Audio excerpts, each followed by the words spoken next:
meron din tayo sa taping. You know, how do you use the Oppo F3 for your own lifestyles? Okay, so I'm a courtside reporter, so usually very busy yung day ko. I go straight from the gym to work because I still try to be sporty. So laging mabigat yung bag na dala ko. Lahat ng gamit ko nandun. So I love the slim design of the Oppo F3 because syempre kung mabigat pa yung phone ko, sasakit na talaga yung likod ko at balikat ko. Oo, di ba? So yeah, that helps me a lot when I'm on the go. Tama. How about you, Jeron?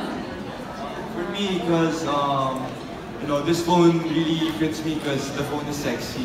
Ayun. Hindi, joke lang. But also, so ikaw din? It's Sexy ka din? light kasi, so I get to bring it with me wherever I go, when I gym or when I run. So it really fits my lifestyle. Kasing sexy ba ni Janine? Joke. Kasing sexy. How about you, Apple? Ako naman, kasi I'm a self-confessed selfie addict, pwede naman sabihin yun. Then, gusto ko yung Beautify 4.0 feature niya kasi it makes sure na perfect